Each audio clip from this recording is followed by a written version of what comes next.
Al Jazeera podcasts. Today, Mexico says it has killed El Mencho. The backlash was immediate. Trucks dragged across roads and set on fire. Narco roadblocks, they call them here. Mexico's most powerful drug trafficker was killed by the country's armed forces on Sunday morning. This was his men retaliating. What happens when the head of a cartel is gone, but the cartel isn't? I'm Malika Bilal, and this is The Take.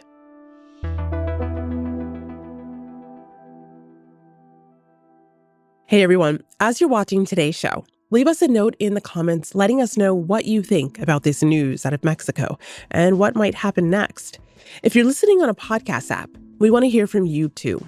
Share your thoughts there and then give us a rating. 5 stars makes it easier for other people to discover the show.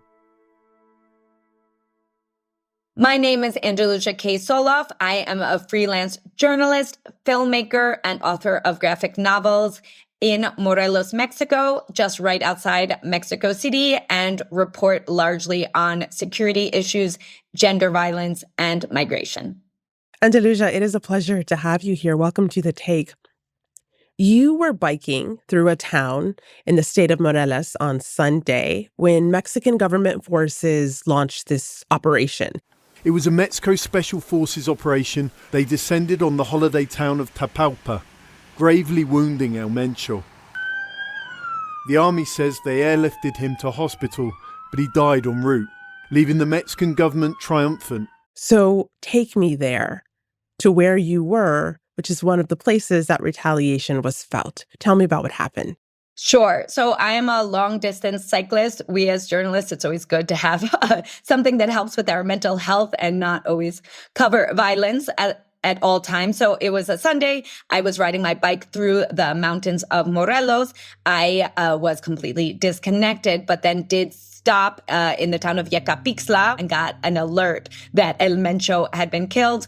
And I was in shock. I immediately started looking at the news. And one of the first things that I saw, actually looking at social networks, were other cycling friends in the state of Jalisco who were riding their bikes and came across narco blockades of buses and trucks and cars just being set on fire right in front of them as they were riding their bikes and them not knowing what to do. I biked immediately to the nearest bus station to then be able to get home and check on the news and see that the entire country was in flames. Wow. There were these kinds of narco blockades and attacks on stores in over 20 states across Mexico. It's the largest response we've seen to an apprehension or killing of a drug leader in Mexico because it was not concentrated to one region. And then I later found out that the town that I was in did have one of these attacks on the OXXO convenience store very close to where I was, that someone did hit it with a firebomb. And one person was injured by the fire, but fortunately there were not other blockades that took place. Wow. Well, so many of us have seen those dramatic images of what you're describing. So it's hard to imagine what that must have felt like. But let's start at the beginning, how this happened, because people may not know the name El Mencho, which you referenced there, but they may have felt the consequences of the organization that he led. Mexico says he was one of the country's most wanted criminals and the violent mastermind behind the Jalisco New Generation Cartel, a group that the FBI considers among the most powerful drug trafficking organizations responsible for moving cocaine, methamphetamine, and especially fentanyl into the U.S. and beyond. So who was El Mencho, and how did he rise from former police officer to one of the most powerful cartel leaders in Mexico? El Mencho first was an undocumented migrant in California, and there is where he did get involved in low-level drug trafficking. He was deported to Mexico and became a police officer.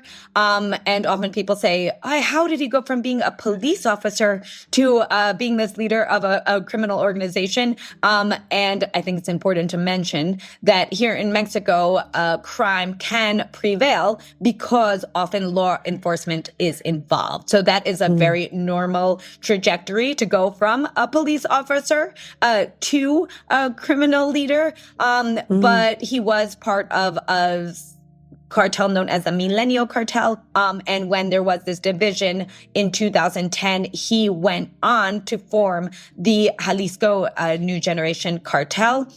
And then over the past 16 years, it has expanded its operations across the entire country.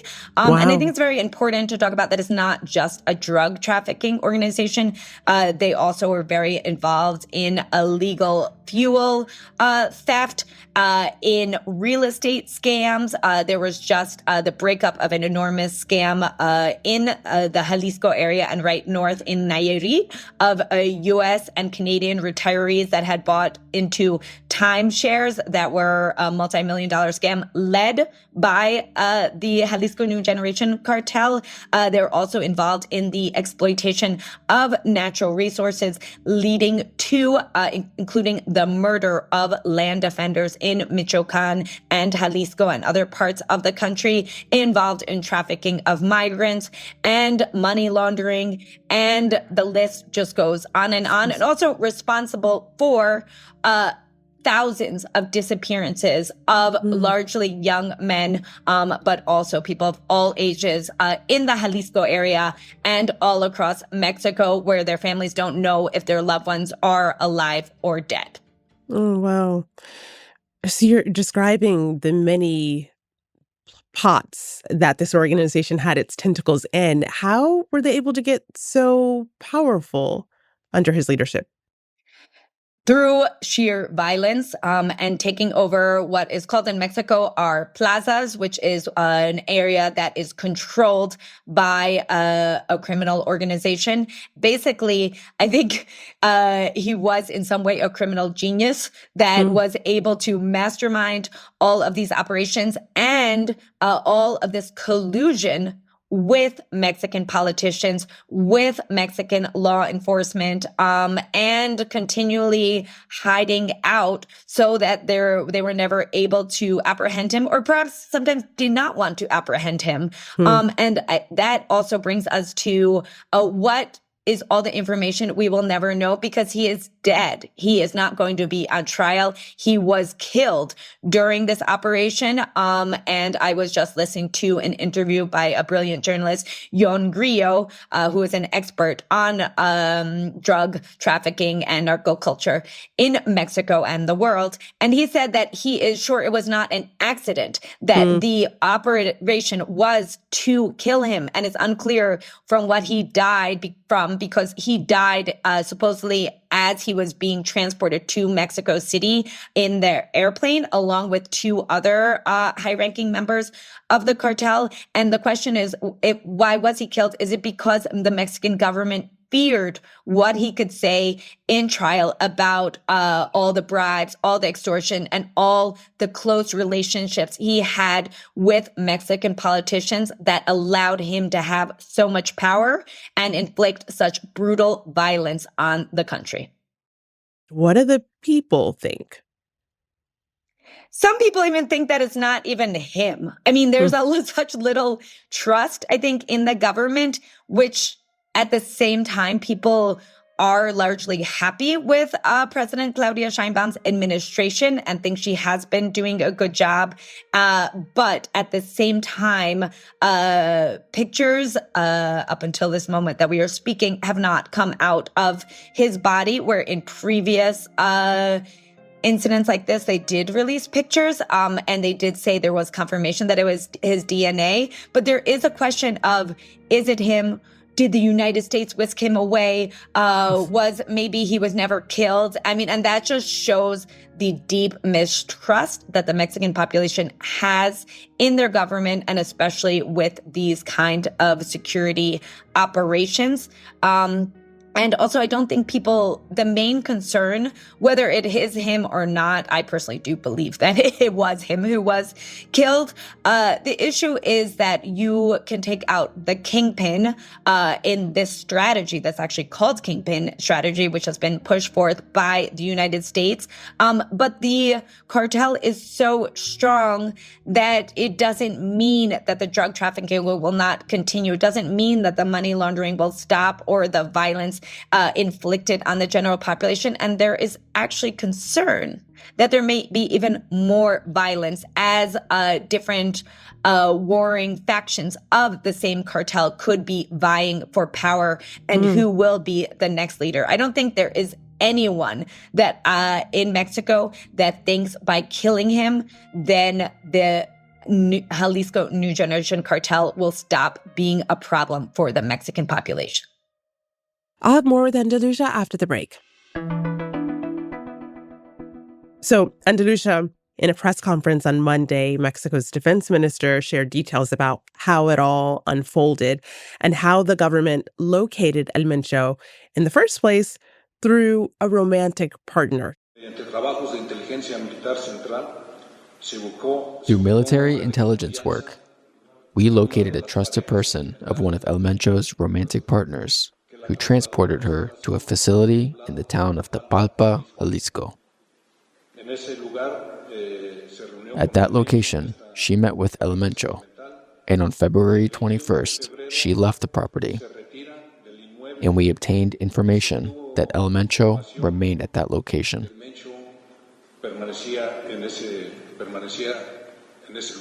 So what do we know about what happened and why now?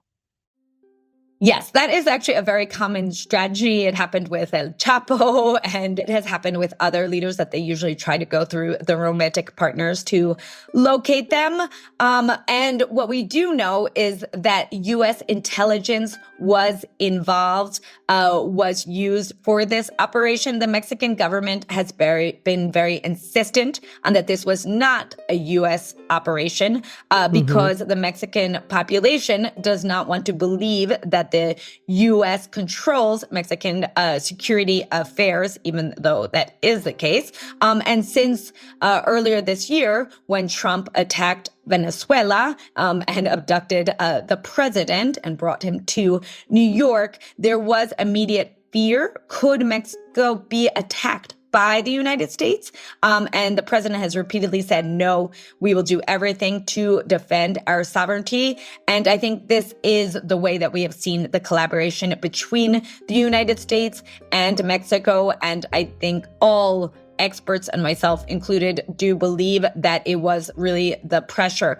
from Donald Trump to apprehend Oseguera, Nemesio Oseguera, the full name of El Mencho, and that if Claudia Sheinbaum did not agree, then Mexico could face 15% or 30% tariffs, which would destabilize the economy. So the Mexican government did give into this operation. They said that they had just a few days before been able to locate him. He was at a luxurious house in a Mexican tourist town, Tapalpa, Jalisco, which is in the middle of the forest. It's where many Mexicans go on to vacation, who were caught in the middle and who were uploading live videos of all of the violence that was being inflicted during this operation, in which about 30 elements of Mexican security forces did die. And it is believed that also 30 elements of the Jalisco New Generation Cartel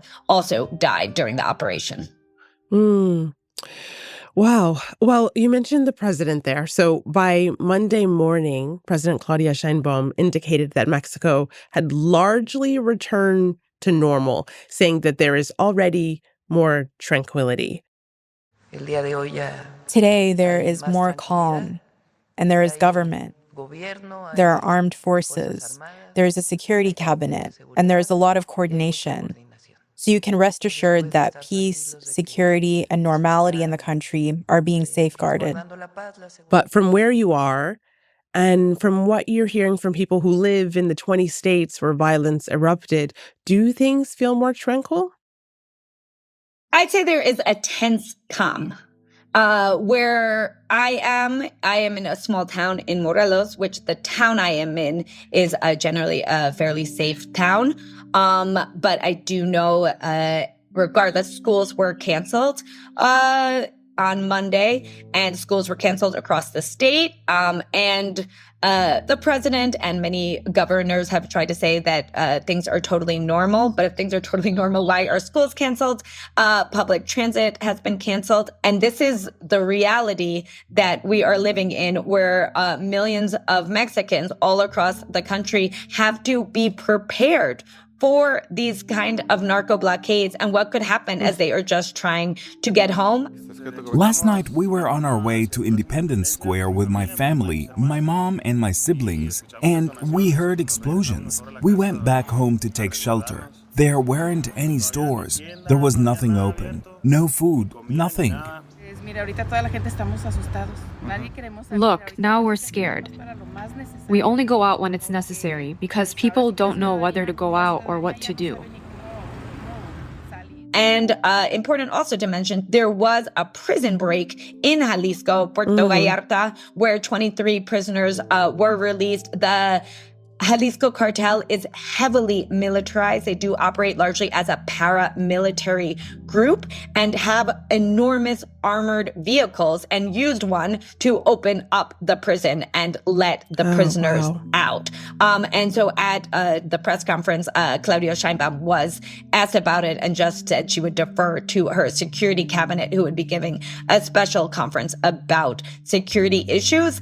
And someone said, okay, is there any chance that the World Cup will be canceled? Because one of the main sites of the World Cup is Guadalajara, and these narco blockades were happening on the road that leads to the Akron Stadium where this was going to be happening. She didn't even let the reporter finish her question. She said, no.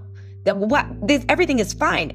Essentially everything is perfect. There is nothing to be concerned about. And even actually criticized, saying that the people that think it was Donald Trump who ordered this attack, that is ridiculous. Okay, well, the second thing that comes under this misinformation, disinformation that the Mexican government is explaining what's true, what's false. We know that within hours, highways were blocked, vehicles were burning, airports were thrown into chaos. You mentioned the narco blockades, but the Embassy of Mexico in the U.S. online has been putting in the work to combat disinformation about what actually unfolded, because online there was even more speculation that more than that happened. And so they write, it is false that attacks against civilians took place at the Guadalajara airport. It is false that attacks were carried out against the general population in Jalisco. And they go on with a list of things that they say are false. Why was there such mis or disinformation online? And what do we know about what actually happened? Regarding the airport, it does seem that there was just a kind of panic among the population, thinking that there was a shootout, thinking that the Jalisco cartel was attacking the airport, which would have been totally normal if that did happen. There have been attacks on airports in Mexico related to the apprehensions of cartel leaders. But I think really in this case, while we don't know 100%, what did happen was just a general panic. And then that was combined with false images that were generated by artificial intelligence showing planes on fire. And then also there were attacks in the city of Puerto Vallarta, which is a beautiful coastal city where I myself was just there vacationing last week, as it is a very common place for people from the US and Canada to escape the brutal cold and spend half of the year. And I have family that are among those people who escape the cold and live there, and I was visiting them. They sent me videos from their balconies where they could just see smoke from all directions because there were stores that were set on fire. Unfortunately, Andalusia, Mexico has been here before. We have seen major cartel leaders captured or killed, El Chapo, El Mayo, often what follows isn't peace, but it's fragmentation. So zoom out for us a little bit, because the Jalisco cartel isn't just a drug pipeline. As you mentioned, it's involved in extortion, fuel theft, human smuggling, financial crimes. How much of that machine survives without El Mencho? All of it. The entire criminal machine survives when a kingpin is taken out, especially when a kingpin is killed instead of brought to trial. Wow. So then also the money laundering is not investigated. Also, all of the weapons trafficking, it's important to mention that between 70 and 90% of the firepower that this cartel has is believed to have been illegally smuggled from the United States, where these weapons are legally sold and then illegally trafficked. So without breaking down any of these networks, both of the weapons that go from the U.S. into Mexico, then the drugs that go from Mexico to the U.S., and all of the money that gets laundered across both countries, none of this criminal network will be broken up. It will just keep expanding. So unfortunately, I think what we will be seeing in Jalisco, in Michoacan, and the states where, Guanajuato, where the cartel really exercises the most power, is this kind of splintering violence that we saw before here in Morelos and in Guerrero, and more recently in Sinaloa. Well, Andalusia, we will be following your coverage of it. Thank you so much for walking us through this. I appreciate it. Thanks for taking the time to speak with me.